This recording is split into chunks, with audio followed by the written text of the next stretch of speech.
Hi, this is Tyson Dux, the Canadian wrestling machine, as I'm known up there. Get on board, because you are watching. No, actually, you are listening to, but you should be watching, because these two are handsome. This is Awesome Wrestling Show. Get on it!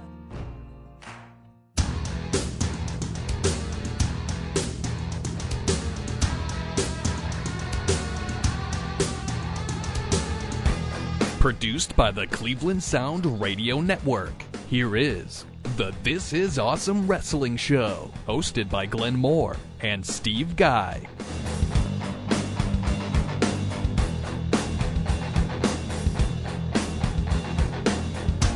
This is Awesome Wrestling Show here at SteelySound.com. This is AwesomeWrestlingShow.com as well. Hit up the website. All the shows are posted. We're starting to post some news stories as well. Some breaking stuff from AIW. So some videos, some information for you. So this is AwesomeWrestlingShow.com. If you're listening on iTunes or Stitcher or Libsyn, make sure to head over to our website, official website. Also Twitter, TIA Wrestling, Instagram, TIA Wrestling, and also Facebook. This is Awesome Wrestling Show. A lot to get into today. I'm Glenn Moore, joined here by Steve Guy. Our guest this week is a man that's been in WWE, TNA, a man that has made the rounds as a veteran in the pro wrestling industry, Tyson Dux. Part one of our interview with him. And yes, Eddie Kingston does make an appearance. That's right. Look forward to our third unofficial, third host on the show, Eddie Kingston, dropping in, and it's obviously hilarious. So Eddie Kingston will be interviewing Tyson Dux for a little bit, and also reading our bios, which for some reason he didn't like the reason he didn't like us having our bios and information about the show. So when we have someone that isn't familiar with our show come on, I'd like to know who we are and our accolades, but Kingston didn't like that we were putting ourselves over. He already knows everything there is to know. He thought he was putting us over. That's what he said. Yeah, he thought so, but really he wasn't. But it was not. We still love the guy. But Tyson Dux is our guest. We'll play part one this week, part two next week for you here on the This Is Awesome Wrestling Show. A lot to get into. AIW will be having their show, Fullest House, on Saturday. Yeah. Before that, NXT in Cleveland comes back. They had two shows last year. Some great, great matches. Some great superstars that are now on the main roster in WWE. They have a show at the Agora on Friday. It's sold out. For all you people looking for tickets late, you're going to have to look for scalpers because NXT in Cleveland is officially sold out. That's on Friday. So 2 nights of wrestling here in Northeast Ohio. AIW will be at Menor on the Lake on Saturday, so they won't be at their usual place on the west side of Cleveland. So AIWrestling.com is the website. Some great matches planned for that evening as well. Oh, yeah. Our friend Eddie Kingston, who we just talked about, he will be there for the Intense Division title, taking on Jerry, everybody's favorite superstar. Who else we have? Homicide coming in. Yeah, Homicide taking on Tim Donst. Yeah. That's going to be interesting. We got the ladies hitting up the lineup there with Brittany Blake and Ray Lynn. Of course, always the fun 6-man scramble that you have to have, and it seems like every AIW match, that's going to be full of their students. Your favorite, Glenn, Mr. Daniel C. Rockingham. Yes, he will be partaking in that AIW school match. And you can't forget TNA superstar Rockstar Spud will be partaking in a match versus Rex Brody. So tickets still available, I believe. AIWrestling.com is the website. And real quick, of course, if you are a huge AIW fan, maybe the biggest thing you want to show up there for, because this is actually taking place at a very large bar. Okay. So very unique. Yeah. Now, 2 weeks later, we have another AIW show, and at that show is going to be a wedding. What do you have to have that involves a bar before you have a wedding, Glenn? You gotta go to Vegas for a bachelor. You gotta have a bachelor party. We're not gonna go to Vegas. We're gonna go to Menor on the Lake for the bachelor party of Dick Justice before his wedding ceremony to Missy Hyatt. So that will also be Saturday at Tequila Jack's there in Menor on the Lake. Yes, so we have a lot of, and who knows what's going to happen for Dick Justice's bachelor party. So if you're in the Cleveland area, and if you're listening in, let's say PA and Northeast Ohio, even Central Ohio, you can make your way up here to eastern portion of the Cleveland area, Cleveland suburbs, and then on the lake, and see professional wrestling and see some guys you see on TV. So, and then in a couple of weeks, they're having another show, Gauntlet for the Gold, one of their staple shows, and they broke it Sunday. One of the best wrestlers in the world, best mat wrestlers in the world. And when you think of this guy, you think of his matches with the likes of Daniel Bryan, Sami Zayn, Nakamura, just to name a few guys that he's had some battles with. AJ Styles. Yeah. Zack Sabre is going to be, Zack Sabre Jr., can't forget the Jr., is going to be making his AIW debut. He's well known in the UK. He's starting to make his rounds in the US for PWG in LA, but he will be in Cleveland for AIW. And if you like old school mat wrestling, stiff shots, he is the guy and to watch. And he was part of that article with Tracy Williams and Johnny Gargano from WWE.com, listing 5 guys from Evolve that you have to watch. And hey, I don't know why this guy isn't with NXT yet, but he is a guy to watch. And YouTube his name and watch some matches if you're going to come to AIW, because this guy is phenomenal, and he's definitely one of the best wrestlers in the world. So he's coming to AIW. They're having a school the day before. Sold out already. Can't get in. Can't get in. Sorry, everybody. Maybe if you get hashtag John Thorne famous, maybe you can sneak your way in. Yeah, if you tweet hashtag get John Thorne famous, don't forget the E on the end. I think you gotta make him famous. Right. So packed. Gotta make him famous. You might have the opportunity. But he's gonna be in town, Zack Sabre Jr. in town for AIW, and for you guys that listen to the show and go to AIW every month, it's a great a guy to see wrestle here, and he's had some great messages with Pentagon Jr., who will also be there. Yeah, from Lucha Underground will be in town facing Ray Rowe from Ring of Honor, part of the tag team champions. So that is going to be a murderous match. That's the best word I could come up with. It's going to be epic. I just see that being an all out. I mean, brawl. I don't know. It's going to be awesome. Yeah. I am looking forward to that. I might be more excited about that match than anything I've thought about here in a while in terms of wrestling matches. And on that show, you're going to see the marriage of Dick Justice and Missy Hyatt. That's right. Who knows? Who knows? Well, Jock Sampson going to come out and disrupt the wedding.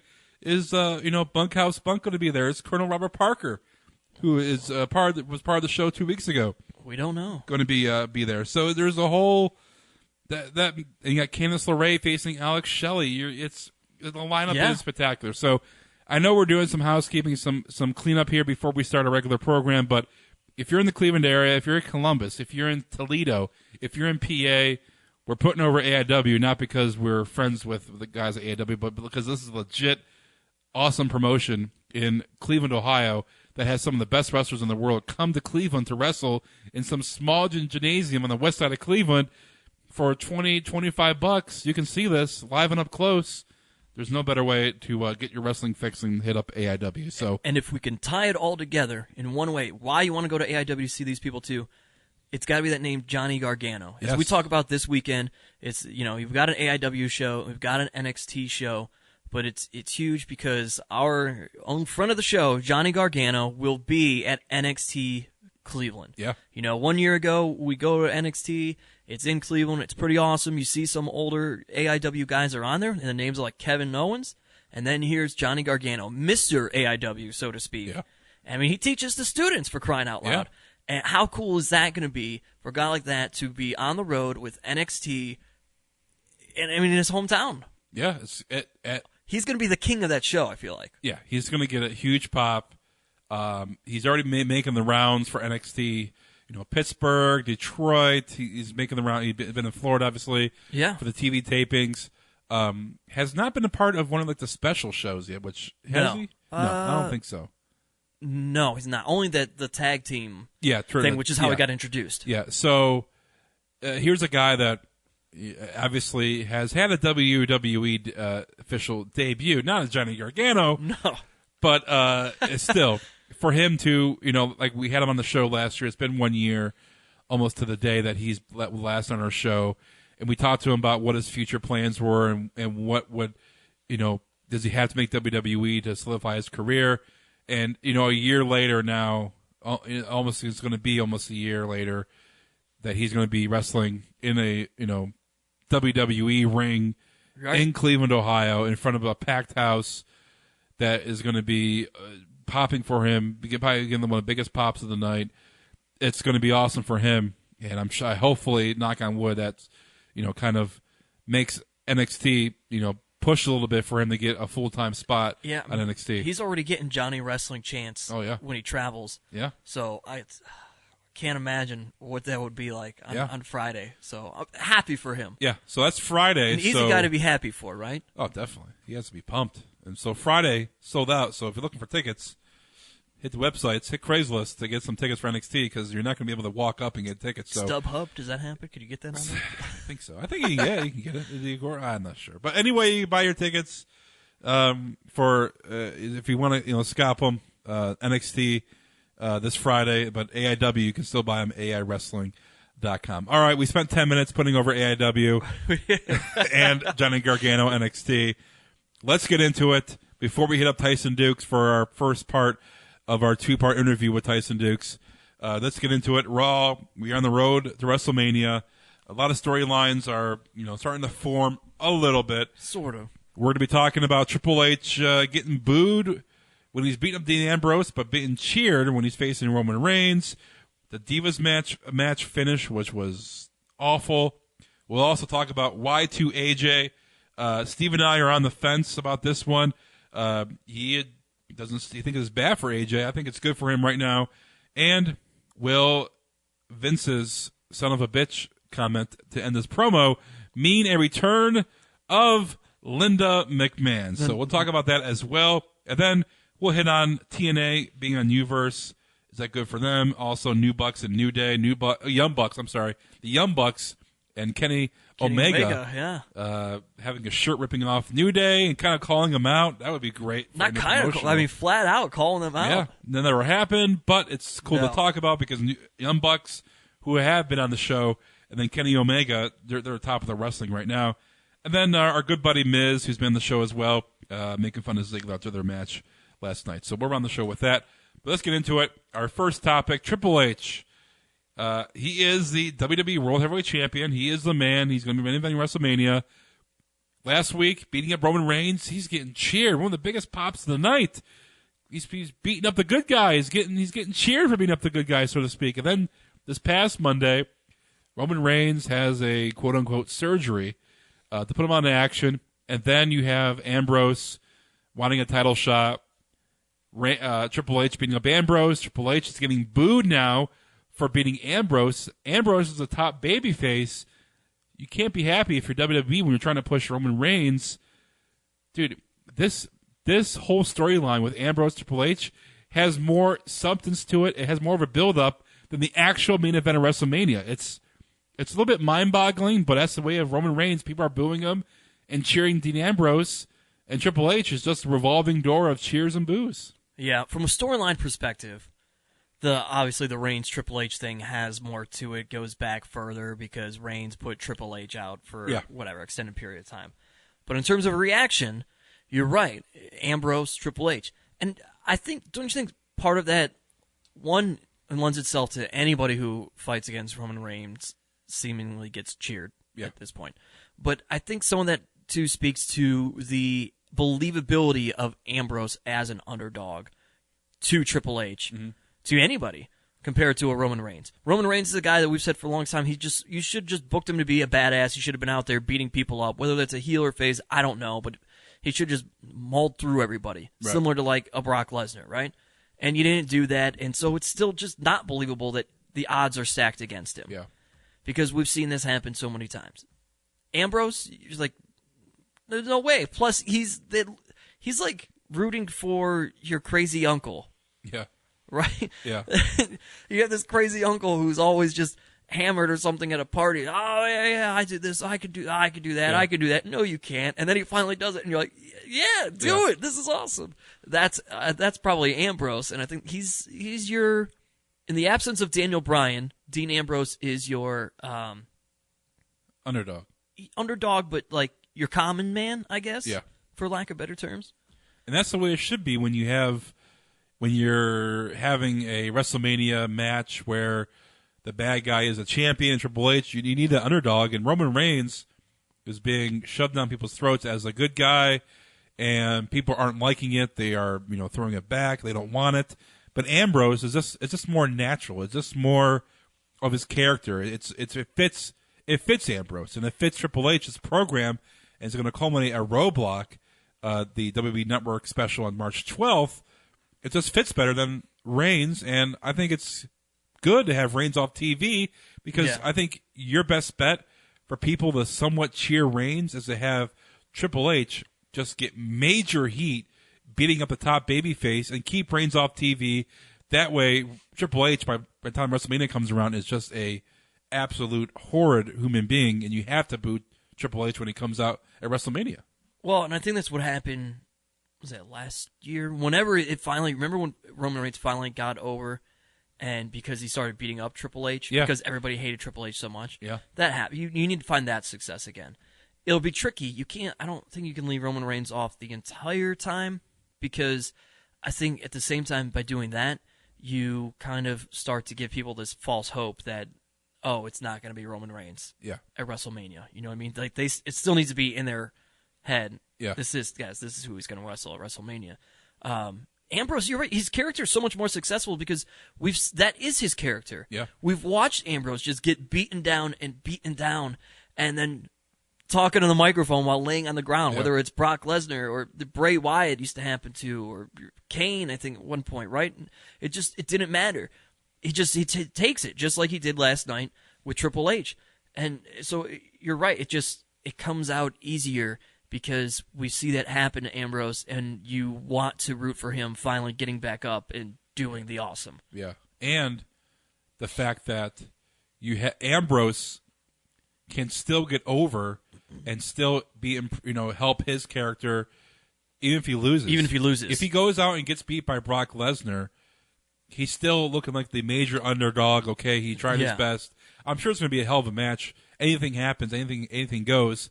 And he goes to March 12th and loses, obviously, you want to say, 90-10, Triple H is going to beat Ambrose and go to WrestleMania, obviously. But to come close, that underdog coming close, it's just going to help Ambrose. It's going to help him down the road when it comes to SummerSlam, when it comes to, the quote-unquote B pay-per-views.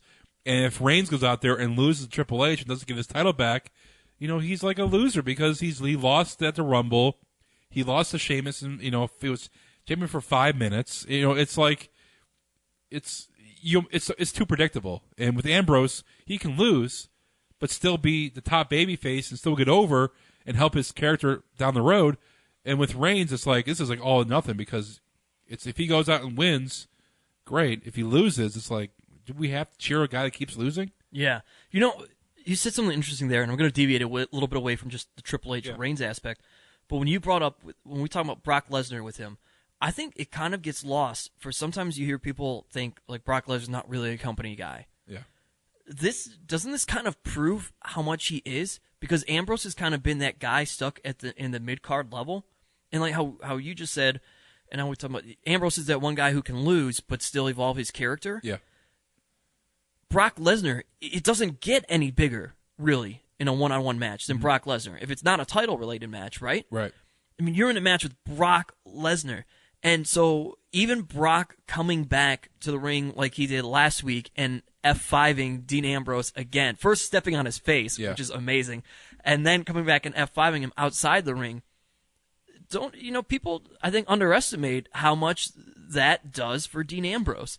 And it's just showing that Brock Lesnar's, it's Brock Lesnar. He could be like, oh, I'm not going to stick around with this guy, stuck in the mid-card. I'm in the main event level. Yeah. This is raising the bar, and for everybody who wants to see Dean Ambrose be at the main event level, don't you think that this kind of starts to put him there, right? Yeah. Even more so in that conversation? Yeah, it's going to be a hell of a match. A lot of things are going to happen. You're probably weapons outside the ring. It's going to be extreme. It's going to be an extreme match.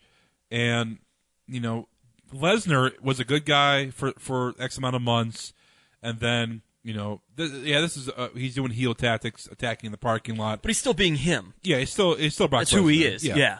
And I think what dictates if Lesnar's a good guy or a bad guy, so to speak, is what Paul Heyman says. So right. If Heyman is cutting a heel promo, then Lesnar's heel. But there hasn't really been that kind of heel promo. It's just been, okay, he's accepting a match. Anybody can do that. So could you see maybe Lesnar beating the hell out of Ambrose, and Ambrose is still kicking out, still fighting back, gets a couple near falls, but ultimately Lesnar wins the match. And then you kind of have that Taker Jeff Hardy moment to where Lesnar is like shaking his head at him like, you son of a bitch, you can't just, stay down. And I wouldn't say like Wade put him over by raising his hand. Yeah, it doesn't like pick him up to help him out of the ring. But it's like kind of like, shaking his head like, like, wow, this is a tough son of a bitch. Which is kind of like what they tried to do with Reigns last year. Yeah. Remember, like, Reigns just laughed in his face and just kept slapping him. Yeah, I mean, I could see something like that. It would be neat and interesting to see, like, at the end of the match, at least, and Ambrose is still just trying to mull around and Lesnar at least picking him up and putting him on the ropes. You know, something like that. I wouldn't see that, but it would be... No, that's your ultimate... Yeah. In but terms Lesnar of Jeff Lesnar, Hardy and Undertaker, but... Lesnar isn't like that. No, he couldn't do that. Yeah, he would never do that. But you could see him, like, just being at the top of the ramp and looking back and, like you said, shaking the head and be like, you got to be freaking kidding me. And also Heyman helping selling, how crazy Ambrose is. Heyman will help that too.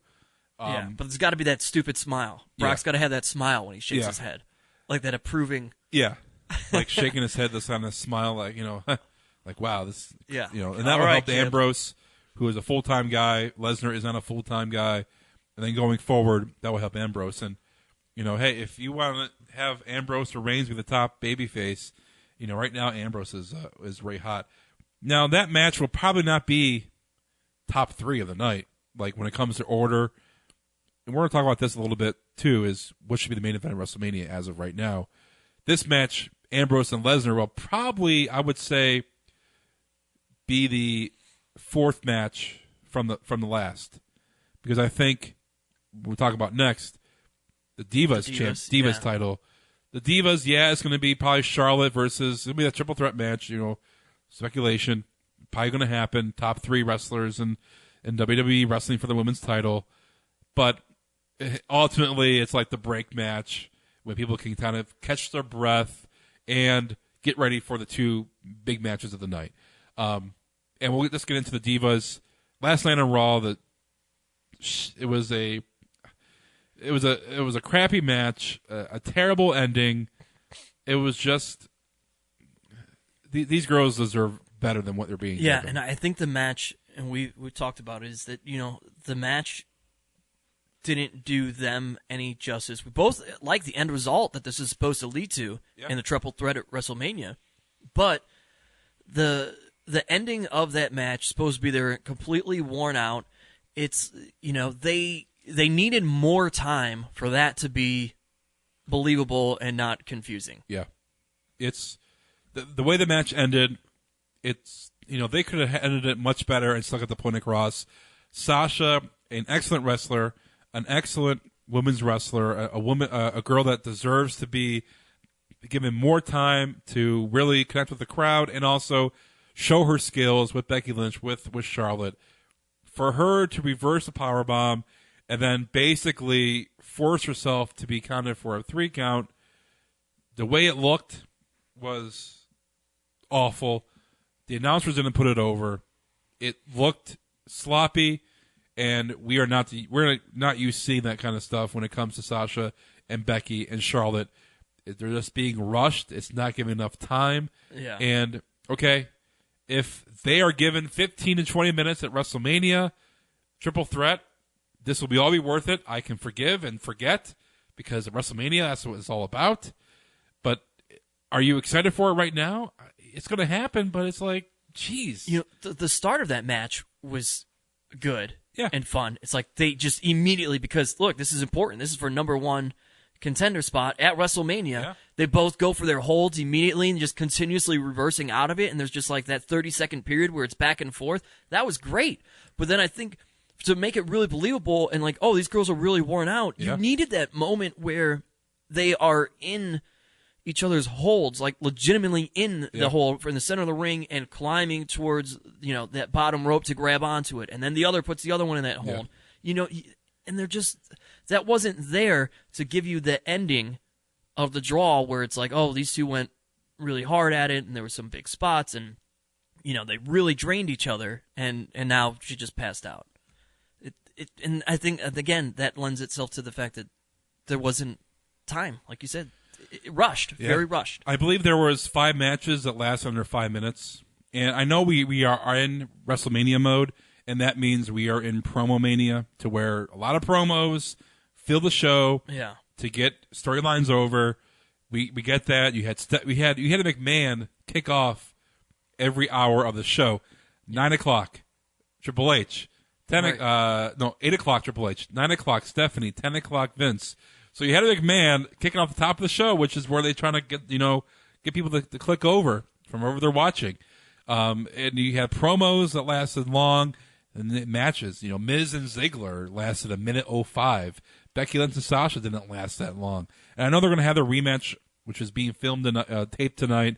Going to be shown on Thursday. We don't know what's happening at the 8:30 right now on a Tuesday, but it's it's up in the air. So I mean, it's they deserve better, and next 5 weeks is important because I'm excited to see a triple threat match between these three if they're given time. But the build-up has just been atrocious. So we'll see how that goes. All right, let's get into our interview this week. Part 1 of a 2-part interview with Tyson Dux, an AIW staple, a man that currently holds the tag team championships with Tracy Williams here in AIW. And we talked to him about his career, his time with WWE, meeting Vince McMahon.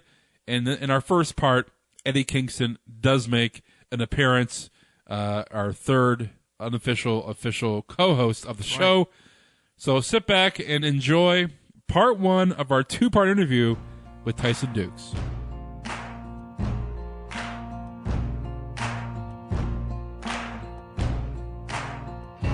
We are joined here now on This Is Awesome Wrestling Show. We are sitting at AIW's first show of 2016 with Mr. Entertainment himself, one half of Hot Sauce Entertainment, Mr. Tyson Dux. How are you, sir? Welcome to the show. Hey, guys. How are you doing? It's good to be here. It's good to finally actually be in Cleveland. Thank God. Because you think you have it bad in Cleveland, you should have seen Canada today. I know you guys know that we live in igloos and stuff like that, but it's insane today. It's insane. Oh, Canada. Oh, Canada. Your home and native land. Right, with all the taxes and moose and snow. Healthcare. Can't beat that healthcare, guys. And Trailer Park Boys. Right? Yeah, are you a fan? No, I am not a fan. Not a fan of Trailer Park Boys? Yeah, you know what? I know I've met those guys. That's from the East Coast. That's actually where I'm from, is from there. So they remind me too much of home and like the idiots at home. Oh. People I grew up with. Yeah. I'm like, I can't stand it. That Ricky guy reminds me of a guy that is legitimately, I am not shitting you. His name was Ricky, and his name was Ricky Shared, and he was the epitome of the guy that I hated in school. You know what I mean? Just so you know, Trailer Park Boys, big fans of this show. Love it. Oh, no. Damn it. I'm sorry, guys. I'm going to start apologizing. I'm sorry. The Canadian way. I'm sorry. Well, let's, I guess, kick this off. We were talking right before we started recording. For some fans who may not know you, if they look back through the archives, as they now can on the network, hot damn, and they look back maybe a decade or so You know what? ago. Shut up. Okay, Shut sorry. You know what? Over a decade. See, he needs to shut up. You're really... I said maybe. It could have been under. Right. But they will see a match from SmackDown with one Chavo Guerrero and this guy out there making a really ridiculous wave to the crowd and just waving back at Chavo Guerrero. Yeah. Being ridiculous. That would be Tyson Dux, ladies and gentlemen. Hey, Arn Anderson would say, hey, kid, I don't care what you do. All you need to do is sell and do that stupid little dance you do. Do that little Jake thing you do. I'm like, all right, if that's what you want, that's what you get. But they just kept bringing me back. I was there monthly. I was there every month. They would fly me places just to have me job out in the dark match or first preliminary match or whatever. Was it fun for you or frustrating? More fun than anything. 'Cause okay. You're talking about a guy that's just been in the business a couple of years. Yeah. And so 2002, I didn't have any big indies to go to at the time because I was in Ontario. Yeah. So it's hard to cross the border and get work back in the day, right? So it was a blast. They would just haul me everywhere. I'd get bookings because of that, and I could actually wrestle the way I wanted to wrestle. So it actually worked out really well. And, like, I was on the cusp of getting a contract and then blew out my knee. Same day. Same day. Wow. That's called timing, gentlemen. Yes. Bad timing. Is that almost like you're looking back and saying, you know, hey, I'm you know, in my mid-30s here. I'm still wrestling indie scene. Mm-hmm. You know, your injury didn't, you know, put you out forever. Nope. You came back. But you look back and say, well, maybe, you know, WWE, that was a sign that maybe that wasn't the right path for me right now. You know what? I sometimes ponder that, but most of the time I'm like, damn, if I had only kept my knee good, if I didn't blow it out that night, you know, I would have had money and stuff. And now my fiance says, like, you know, maybe it's not right. Maybe it's not for the best because maybe your kids would grow up not knowing you. You'd have a cocaine habit. You'd have hookers. And, like, you'd be dead now. You'd be dead. So I'm like, you know what? You may be right. You have so much energy that I don't think you need a cocaine habit. No, I don't. I really don't. That's why I That would think. be awful. No, right? the problem is nobody would know. Right? It's true. It really is true. How could anyone help you help yourself if they couldn't tell that you were... Like, is that Tyson being Tyson? His eyes are a little bloodshot. Maybe he's tired. No, it's cocaine. Or is it coffee? We don't know. Did you ever attempt to find your way back around to WWE? Now, I went back so I got hurt in 2004. Right. Listen, this is the most pathetic, sad story ever. All right, we'll get to fun stuff. Well, let me tell you, when you blow out your knee and you're a week away from the Super 8 tournament, that was a big deal, ECWA Super 8. Yeah. And it was not saying anything, but it was the last real good tournament. It had, like, Ricky Romero was on it.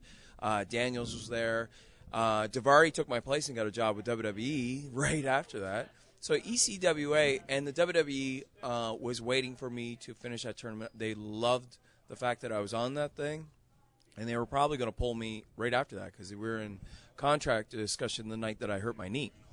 But after that, I went home, and I got a call from Scott D'Amore saying, hey, we got a couple guys out. Teddy Hart has lost his mind because he's crazy. He wants to, like, hang out with cats. We need you for TNA for this Team Canada thing we're running.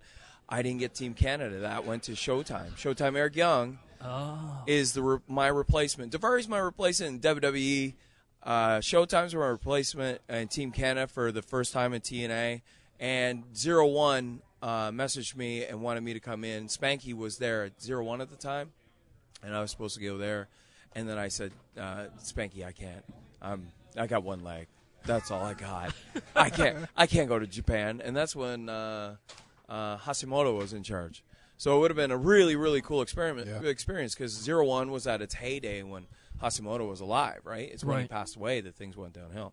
I did go to 01 eventually, but it wasn't the same. It wasn't the same. We always ask people who have been in WWE, if you have one, I'm not sure if you worked with him or you worked with agents or whatnot, but your initial Vince McMahon meeting him for the first time, your story. We always ask this, but is this right? There is a story. But I used to hang out with Stephanie all the time. Yeah, because Stephanie liked the character, liked that I was. Oh, so you're who Marty Jannetty was talking about on Facebook. What do you mean? Oh, God. Oh, no. What are we talking about? Oh, no. I don't know this story. You didn't see that? No, what is this? Oh, no. We're going to have to talk about this. Like, hold that thought. Okay, Hold you that go thought. ahead. Yeah. So Stephanie and me were kind of chummy back in the day. Like, she loved the fact that I was this goofy kid that had lots of energy and stuff, and they liked to use me as, like, an enhancement role, and they were really starting to like me. And I know that she talked to her dad about me because he would come down. The first time I met him, he was strolling down the hall. And you know that stupid walk that he does to the ring? Yeah. He does that in life. Oh, yeah. That's life, He's got to man. practice it. Yeah. God, he's just walking like his arms are just right? That's exactly how Vince is, except he's not all, heel mode. He's all just super serious guy. And I just said, hey, Vince, it's great to meet you. I'm just, happy to be here. Woo! You know what I mean? Me being me. And he's like, he looks at me, he shakes my hand, he smiles, and he just walks. He doesn't say a damn word to me. And that's really the only time me and Vince ever had any real interaction, only when I was in the ring would he come by, because I had a couple of guys. Bobby Roode was there, and my friend Tornado, who's an indie guy from Ontario. We used to do all these trips together. And Tornado said that they used to, like, those guys used to come watch the monitor as I was wrestling, give the old nod as soon as my match was done and leave. So I know they were watching me all the time. Wow. So it was kind of neat. It was a neat experience. Neat to know they were watching.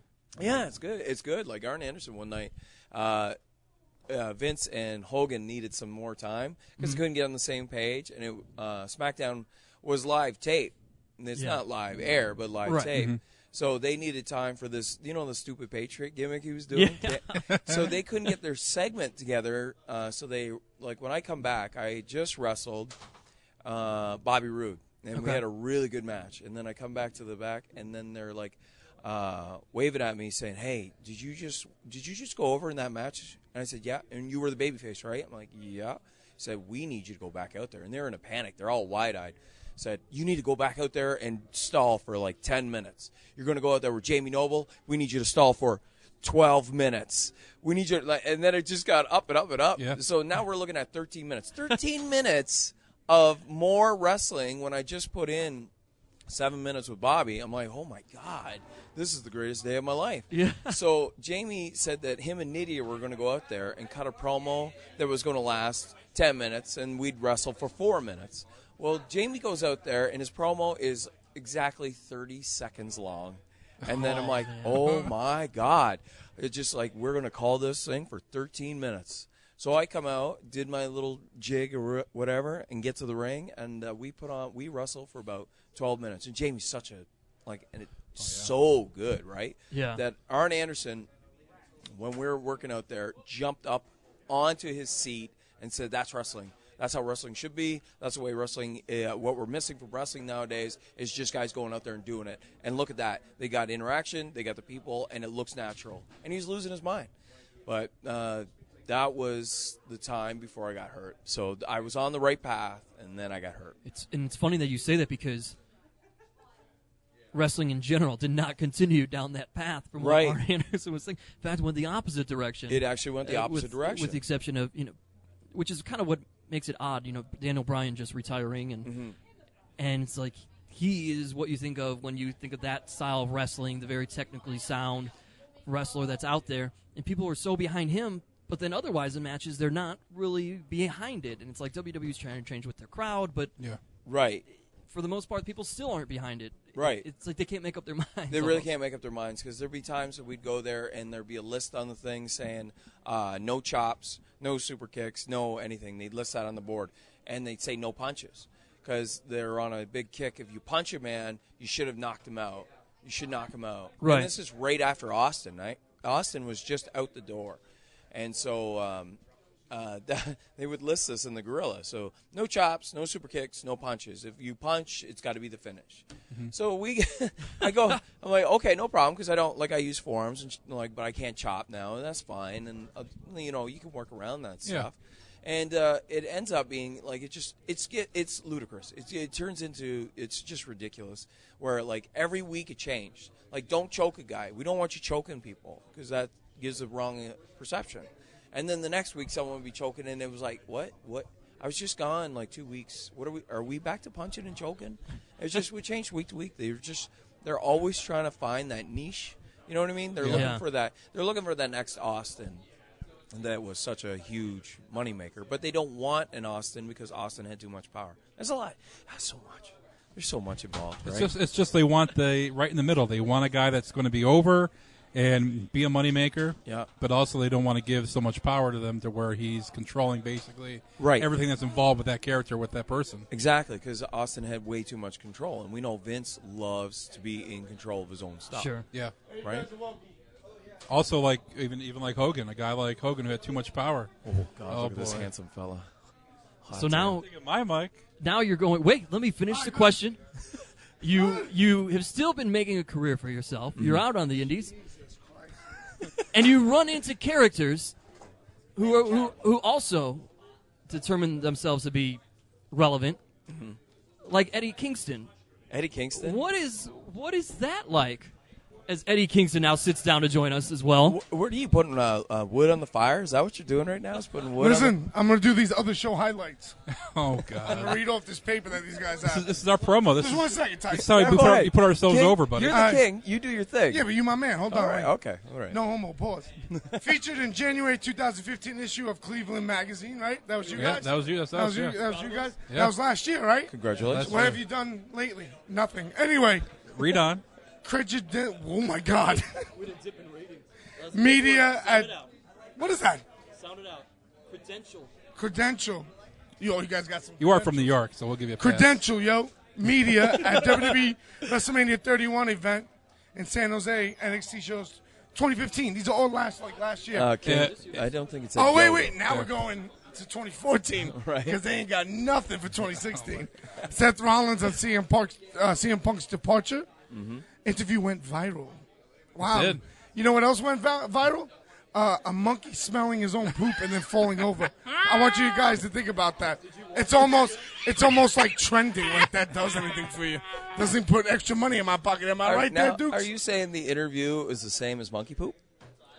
Is that what you're... I'm not going to disrespect Seth, but I am going to tell them that they're basically monkey poop. That's what I'm saying. Samoa Joe comments on making his NXT debut just days before our interview. Well, wow, you guys really breaking some ground. Gee, where's Cabana? Anyway, we should do his podcast. Interview EC3. Yeah. Okay, what else? you know what? All right, I hope I'm follow- on the 2016 list. I hope I'm on. No, you better be. Right, the highlight. Yeah. Of 2016. Oh, wow. We always Am I going to read your name here? He has a little sheet of what a Bio. mark. Little bio. You want to read it? He's on You there, read- too. You read He's the on Glenn. Am I on there? Read the Glenn one. I- Ladies oh, and gentlemen, I think we got to take a picture of this and put it online. All right. I don't know who we All are. right. Okay, Hold on. okay, All hold right, on. you go first. He has we a. don't know who we Someone are. take a picture of this, put it online. Do we need to read this in more of a literal? Wait, hold on. Boy. Like a. This is what we're reading, folks. They're going to tweet it. It's his little bio. Why do you have a bio? Look how long his bio is You all right? compared to the guy here, Steve. Right. Yeah, sure you do. I've done more in my career. Whoa! Using the last name Shooting. like that is Shooting. Go. See, that was. Why settle for Did you less be- when you can have more, huh? There you go. Yeah. Did you do that on purpose? No, I Because- did not. Absolutely God not. damn it, Absolutely you should have not. taken credit for that. I That should was have, good. but I won't do that. Oh, my God. Here we go. Go ahead. All right, I'm going to begin. do this. Todd. Like, you know how my father had these Bible tapes years ago, and he used to listen to the transport truck for hours. For hours as a kid, this is what I'm used to. So I'm going to read it in that fashion. All right, that's what I'm doing. Please, this is why I'm here. Glenn Moore previously worked on sports reporter at Cleveland.com and the Northeast Ohio Media Group, featuring the Plain Dealer, where he covered the Cleveland Browns, Indians, Oh, wow.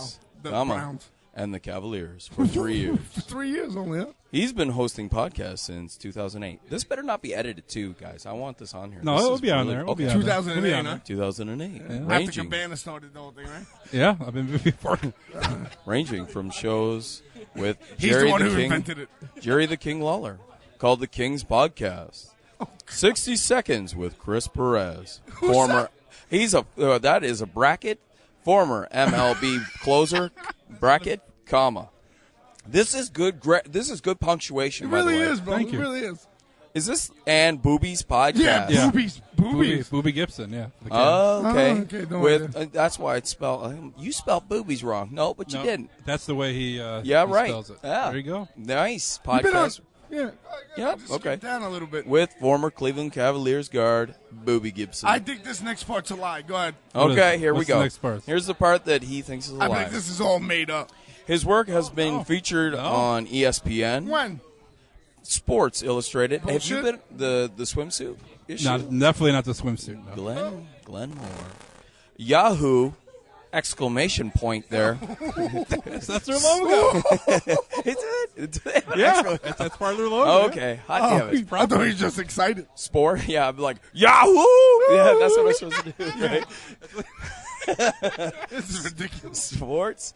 Sports and AOL.com. Numerous TV/radio appearances, including Showtime, Sports Time Ohio, ESPN Radio, CBS Radio, NBC Sports, I think this is all bullshit. CNN, PBS, Yahoo, Sports Radio, and Sirius XM Radio. I think that's all bullshit. Do I have to read on? There's a whole other paragraph. I know. here. Let me Stop, just do. I'll stop. do this one. I'll do this one because again, I think it's more bullshit. Watching Vader drop bombs off the middle rope became the norm in his teens. As Glenn also started feeling feelings of inaccuracy. In his teens. You're done. All right, this is You're that. done. All right. But he would get little bonus in school and would have to. Anyway, Steve Guy. My This goodness. one's great. Steve Guy is a stand-up comic. Bullshit. Author from Cleveland, Ohio, who also just happens to have an affinity for professional wrestling. That's a big word. It is. I have a vocabulary. His parents will never love him. I mean, will never let him forget that as a child he cried when Kamala jumped off the ropes to splash Hogan. It's a true and story. that he then shouted for Hogan to Swam him instead of swam slam. him. I couldn't talk. Buckster. Swam They him. thought I was from the Bronx, like you. No, So you could have pronounced it correctly because it actually spelled it out how it This is said the it. last one. Okay. Aside from that, he does absolutely shit with his life, and this is a wrestling contributor. Also true. All right. It's very I don't know why you guys did that. Why did you guys make these bios? I don't know. We have a website. This is awesomewrestlingshow.com. And Glenn Is does so put 'em on- aggravated right now. Hey, how come you didn't mention my book, Eddie? For people who don't know who we are, it's a little media packet for us. Look, he is sweating, and he's so angry. Right? I wish we had the little Taz gimmick with like the on-demand video thing, so I could just be pointing and laughing. I told you guys not to set up in my fucking locker room, or I'm gonna come here every time. No, I didn't. Did you? No. Anyway, I just wanted to, originally I came over to say, what's up, Tyson? What's How up, you buddy? doing, How are you? One of the most underrated professional wrestlers ever absolutely, to do it. absolutely. And he should be everywhere, and he should be making millions. It's bullshit that he's not. I'm out of here. Peace. Hey, bro, how awesome is it to know me? I'm out. I do love Eddie Kingston. All right. It's a typical Eddie Kingston question. Oh, my God. He is in here like just a fire, right? My God. Now, you have witnessed that before. I have. In the background. Right, but I would never pay attention. I Yeah. just saw him come over like he does run-ins on you guys constantly. Yeah, he's our unofficial He's third co-host. co-host, yeah. He's kind of like the NWO. He's like your NWO down there. I wouldn't give him that much credit. He's not a game changer. How do you feel about that now? What do you mean? I mean, you've seen it from afar, and now Right? it just happened to you. Happened to you in person. I don't. You know what? I feel bad for you guys. I really do. If that's the Canadian way, I guess. I really feel bad. I'm like, my God. You didn't even see it coming. I really didn't see it coming. No one ever does. No, right? All right, next week we'll have part 2 for you. Tyson Dux here in This Is Awesome Wrestling Show. A guy that we wanted on the show for a very, very long time. We'll be playing part 2 next week for you. So go to thisisawesomewrestlingshow.com for that and check out all the other reviews because we got some great interviews for you. From Seth Rollins to Kevin Owens to The Miz to Colonel Robert Parker to DJZ to EC3 3 times to Jerry the King Lawler to Colt Cabana to Neville to Kevin Owens. Yeah, I said Kevin Owens. Oh, to Colt Scorpio to Sasha Banks. Sasha Banks to Heath Slater to The Miz. We have a whole slew. Mark Henry. Yes, of people that have been on the show. The list goes on, and all our shows are on thisisawesomewrestlingshow.com. Real quick there, for Mr. Tyson Dux, big congratulations and shout out to him. Tyson Dux getting married this week. There you go. Yeah. So this was this was our wedding gift. Yeah. Really quick, when we listed a lot of our guests, but people who are just listening to the show, that just get finished listening to Tyson Dux on the show, we have had a lot of stars on our show. And like I said, thisisawesomewrestlingshow.com is the website, and all our past interviews are up on the site. Very, very easy to navigate and get to where you want to go.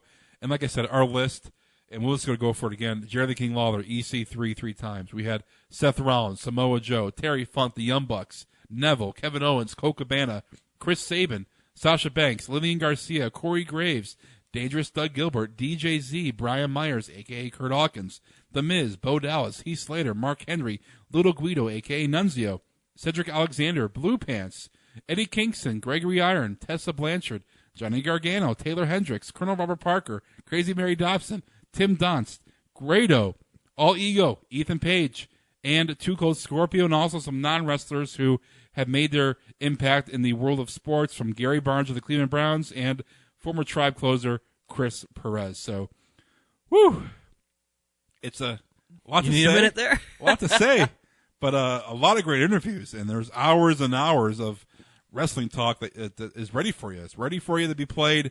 So This Is Awesome Wrestling Show is a website. If you can check it, iTunes, our link to iTunes is on there.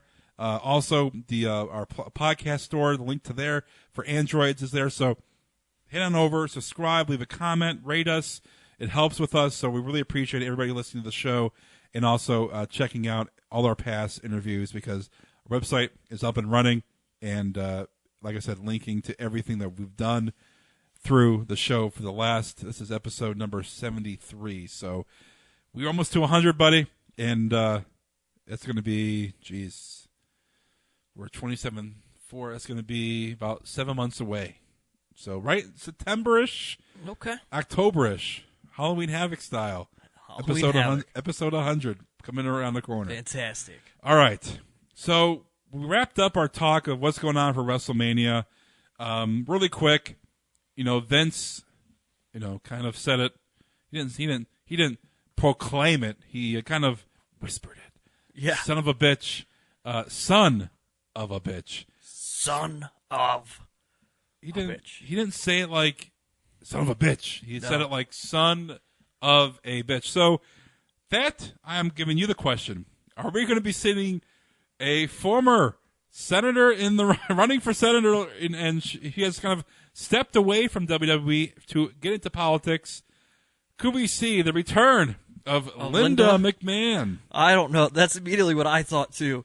And then, as I told you, I thought part of me was like, I think Vince didn't know what to say. And then he was like, I didn't really want to say bitch. I think maybe some of it could come back to last week when he dropped the F-bomb. And so maybe he was making a conscious effort not to curse. And as he was saying it, it's like he started to whisper and go slow, like, oh, crap, I'm about to curse.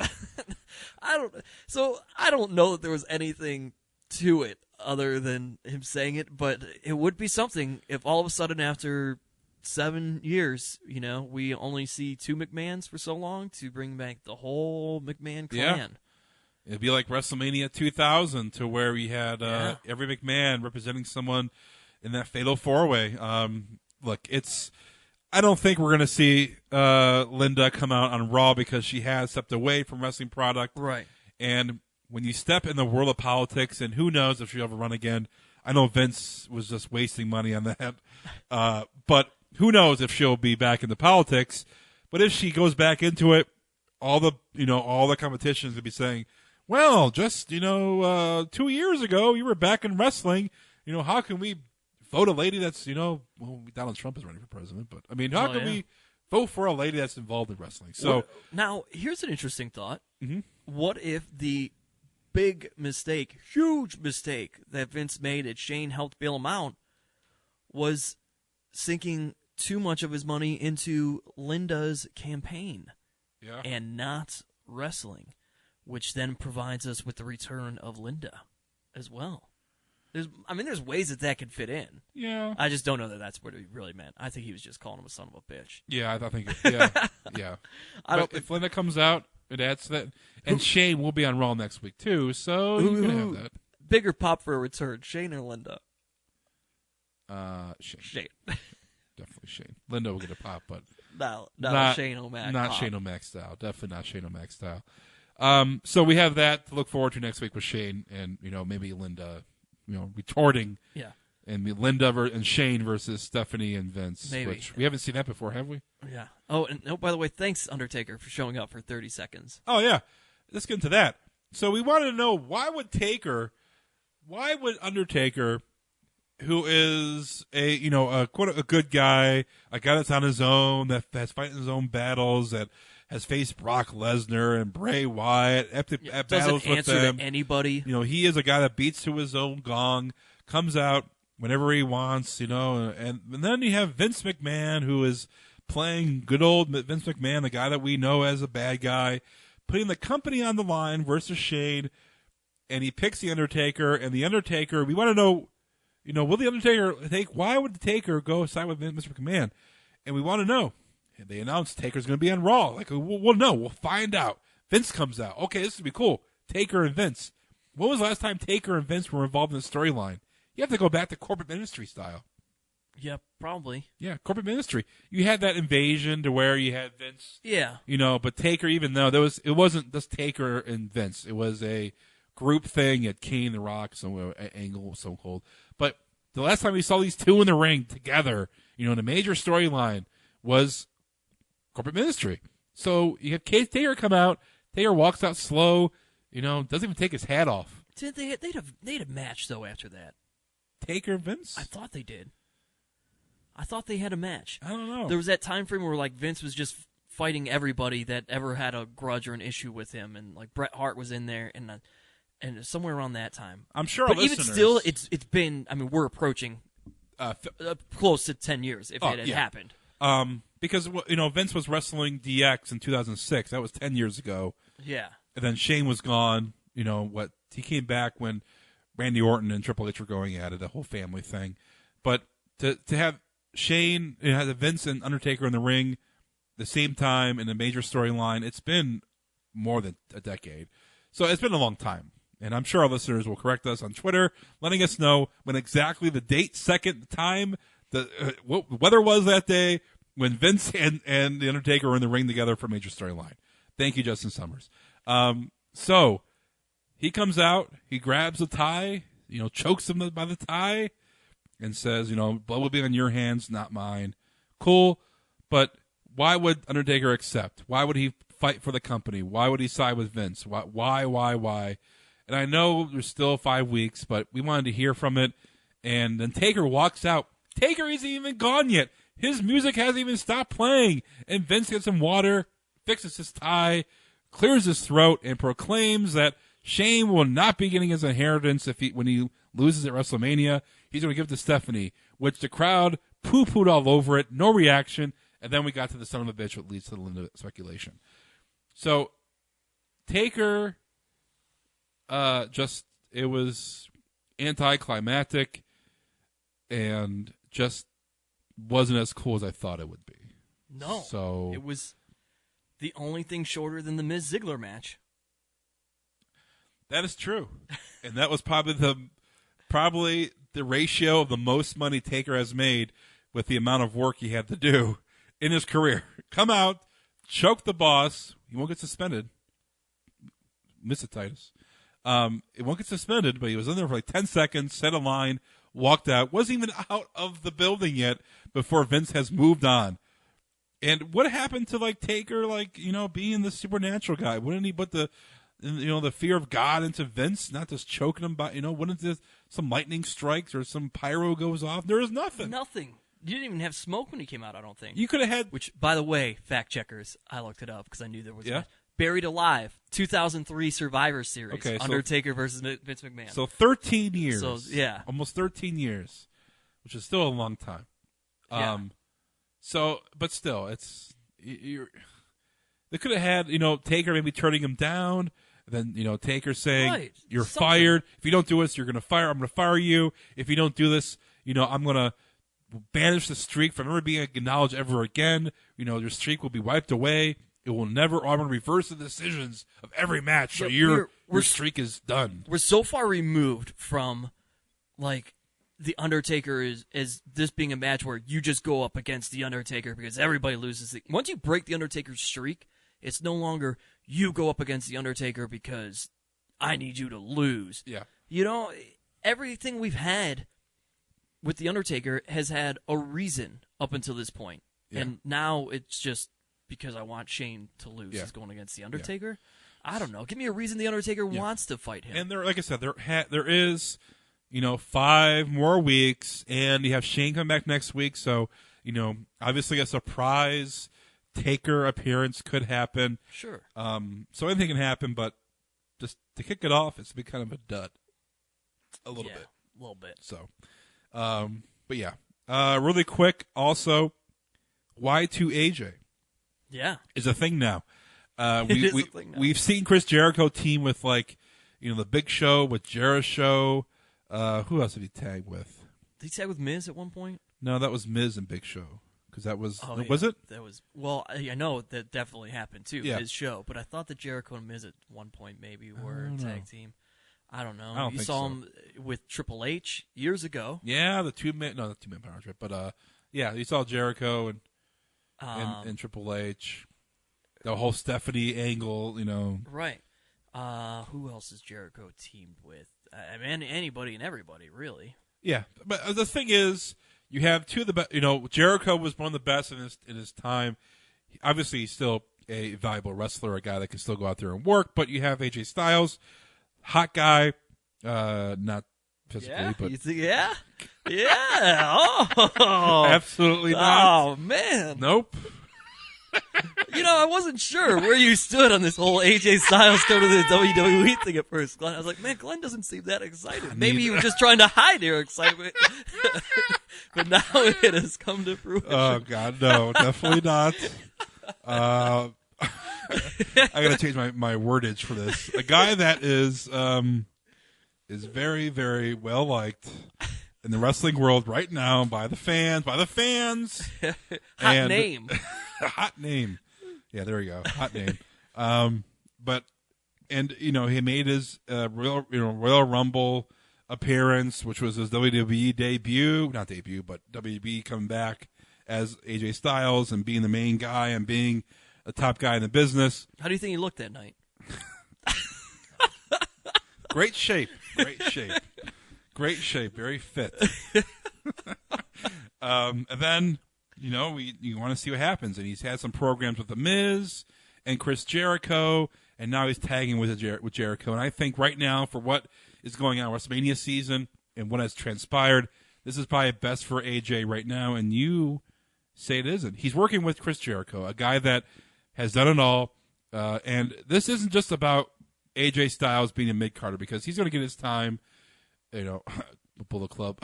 And for now, he needs to learn the WWE way, and that is totally different than TNA, than Japan, than the Indies.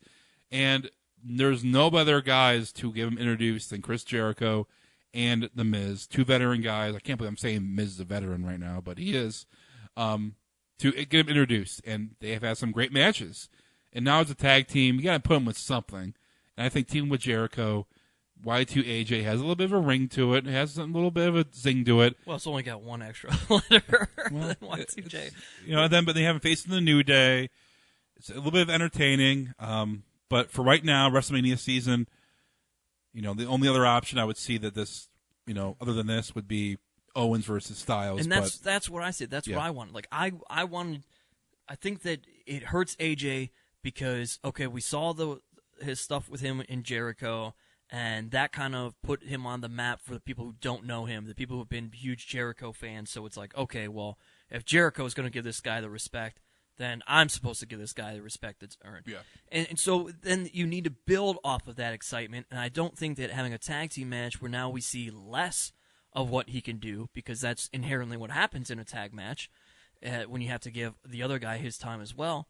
Yes. It should be more in a singles, and Kevin Owens is a guy that he at least is familiar with, having wrestled all over the world, but, I would think that with the excitement, and we already talked about Owens doesn't have a match for WrestleMania, the excitement of an intercontinental match between AJ Styles and Kevin Owens would just be awesome. Oh, that'd be great. And that's a match that steals the show. On a card that has Undertaker and Shane, and that's going to be a big deal. The Triple Threat Divas match people are going to be excited about. Obviously, a championship match. Lesnar and Ambrose, these are matches that people are like, oh my gosh, this is going to be crazy.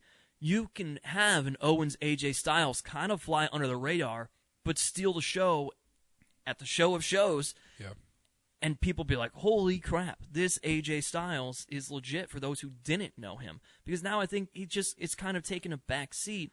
And my biggest fear in this whole Y2AJ thing is that the New Day, essentially right now then, they are coming to us on TV, and they're in the middle of like two rivalries, right? Mm-hmm. They're the face in the New Day League of Nations back and forth that is building, and then they're the heel on the Y2AJ and New Day kind of budding rivalry. So, you know what I mean? Like, it's kind of, they're the back seat to that, so to speak. Yeah, they're still there, and here it's great, and it's nice, but it's just, he's not getting what he deserves. And you got to remember, guy's 38 years old. Yeah. So it's not like you have the time for him to be like, yeah, well, you know, we can wait a year, 2 years until we really think he's WWE used to what the style is and everything.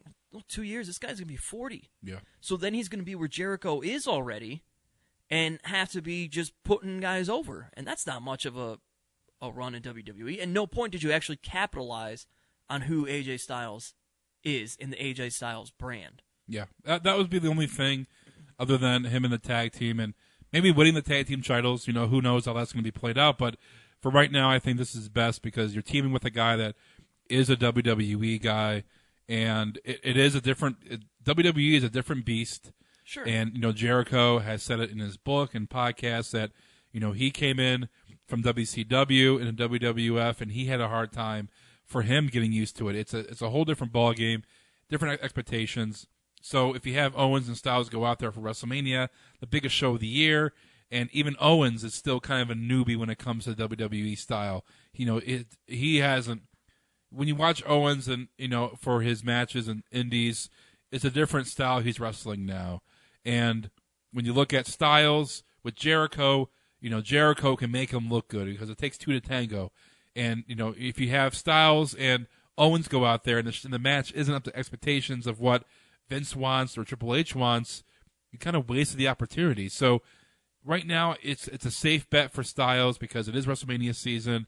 It is nothing's gonna be forced down his throat. He's not gonna be, you know, he's gonna excel and, you know, look to excel, but there's no pressure on AJ. And you can say that for SummerSlam. You can say that for next WrestleMania.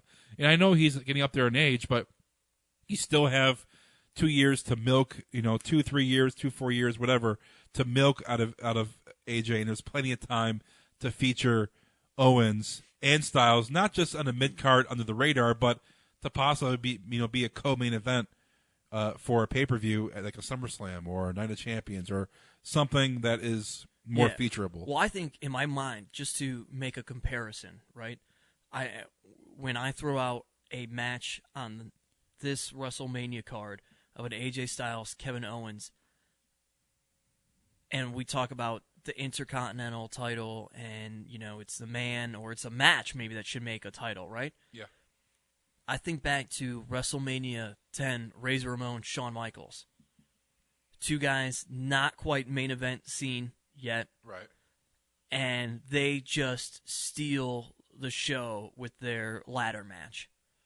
And there's a ton of other things happening in that WrestleMania and whatnot. Yeah. But, man, you think, to me, when I think WrestleMania 10, that's a match that I immediately think of. Oh, definitely. It's a landmark, yeah. And so it's like, I think that they have that opportunity to go in, and yes, I get it's WrestleMania, but at the same time, they're kind of an afterthought to it. So there's not that pressure where this match has to be the greatest match on the card, you know, from everybody else. It's just, hey, this match needs to be pretty darn good, guys, because this is freaking WrestleMania. Yeah. But we've already listed 4 or 5 matches of the night, so it's like their match number 6. You know, it's not like anybody's going to go ask them to be the best match. And I think that the style of those two guys, and just who those two guys are, I don't think they're going to put on a bad match. Quite frankly, I obviously think they're going to put on a great match. But so I think that whatever they do is going to be good, is going to be solid. It's not going to be, it's not going to be garbage. Certainly, yeah. It's something that could do it. That's also why I think WrestleMania is a great time for that to happen. I think you can just save it for them to be featured, maybe more.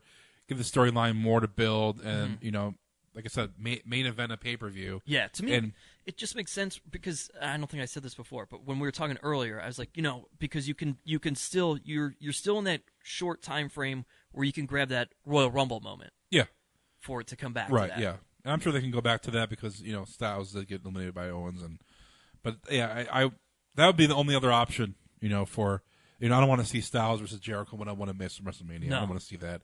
But as a tag team, I can see that, and who knows what the tag team title match at WrestleMania is going to be. I hope New Day has it because that would be a great entrance for WrestleMania. It would be a WrestleMania moment for them to have walk into Dallas. Do you see them coming in on ceramic unicorns? Oh, that would be terrific. Coming out on a unicorn? Oh, that'd be awesome. That'd be amazing. And they have to have it. It'd be like a Rusev kind of thing. Come out with Rusev, a big tank coming out. But sorry, instead of like a Trojan horse, it's the unicorn. And the New Day comes out of the booty. Yeah. They come out of the booty. I think that'd be terrific. There's so many ideas, but they have to be tag team champions going in. And it could be a four tag team, Dudleys with Usos or Lucha Dragons, or then you have Y2AJ. Two veteran guys, because with the Dudleys going heel on us, you got to have another face, tag team. And the Usos and New Day is like the fine line. They're a cool bad tag team, so it's it's up in the air. So we'll see how it transpires, see what happens, and they're supposed to be wrestling on Raw next week, or was it SmackDown? Raw Okay, next week. so it'll be on Raw. So they're getting, they're not just saving it for SmackDown. All right, before we wrap it up, some little tidbits. TNA will now be watchable on AT&T Uverse. Yeah, so that's over immediately 6 million people with the option to tune in. Me being a anti-AT&T guy, I hate AT&T. I don't care if they don't have a response to the show, but AT&T is internet sucks, TV sucks, and I hope people who try to watch TNA do not get crappy service from AT&T, because AT&T is just plain awful. Well, my brother works for AT&T. Well, there you go. I that's apologize. Probably why. No. So I actually have some sweet AT&T deals, so I'm okay with it. And I get it tonight. I am DVRing it. Okay. Because just in case I wasn't going to make it home in time. It's great for promotion and more I'm excited viewers. to watch it. Yeah. So, at the beginning of this year, my one prediction was, hey, there could be another brand that starts to kind of slowly be more of a competitor. Well, and this is kind of, when you're on Spike TV, which every provider has, and then you go on to Pop TV that nobody has. Guide channel. Yeah, this is another step, I guess, another rung as they're climbing back up that ladder, right, to respectability, so to speak. Right. It's just another opportunity for TNA to maybe show, hey, we still can grab the viewers, and we'll see. We'll see if they can or not. I like a lot of the people on there. I really do. On TNA? Yeah, in terms of talent. There's a ton of guys. There's some excellent matches. Yeah, I agree, but when you talk about competing against WWE, you're still they're another universe away from to even have Vince sweat, TNA. No, he's just TNA is just a piss dribble on Vince McMahon's pants right now. So as they're getting grabbed by the Undertaker last night. Hopefully that's the family jewels, but a lot of. Hey, we brought up Big E. I feel like we need to make some birthday shout outs. This is a big day for birthdays. Yeah, Big E celebrating a birthday today, as we're recording this on this Tuesday. Yeah, March 1st, and Booker T, 5-time champion, and one of your favorites. One of my favorites, girls, Emma. Celebrating with the Zach Daddy. Yes, they are dating, and Emma, her birthday. And one of the Wolves from TNA. I should look this up. I forget which one. Yeah, you mentioned it. I think it's Davey Edwards. I think he's injured. What? One of the Wolves got injured. Yeah, it's terrible. But so a lot of birthdays. What a special day! What a special day for some people. Scotty Riggs, his birthday is today as well. What? Yeah, Scotty Riggs. Tomorrow, well, let's just say this week, before our next show, which will be released on March 8th, you have Deborah. Jason Gabriel is this week. Val Venus is this week. We know he'll be celebrating with... hello, ladies. Not with ladies, but with marijuana. Mr. Kennedy and Brother Love all have birthdays before our next show. Kennedy or Mr. Anderson, Well, Mr. whatever you Rivers. want to call him. Yeah, whatever you want to call him. All right. We're going to wrap it up. It is Davey Richards. All right, Davey Richards. There he is. Happy birthday. Part of the Wolves. Really quick, Kenny Omega and the Young Bucks trolling New Day, challenging New Day, and then ripping off their T-shirt with their own. Great. I would love to see Young Bucks versus New Day. I would love to see Young Bucks in WWE. Will it ever happen? Probably not. The probability is high with Bullet Club possibly going to WWE, but they are locked in the contract with Ring of Honor, so that we have to wait a little more time to see Young Bucks in WWE.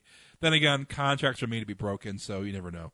But still, it's still fun. They're having fun, and I don't even think the New Day can even respond or even acknowledge it, which is kind of funny. I'm not sure they're ever going to acknowledge it. But still, it's still fun to see Kenny Omega, which is a guy that I would put in class of AJ Styles right now, who is very, very likable, not hot, but very likable right now when it comes to wrestling fans.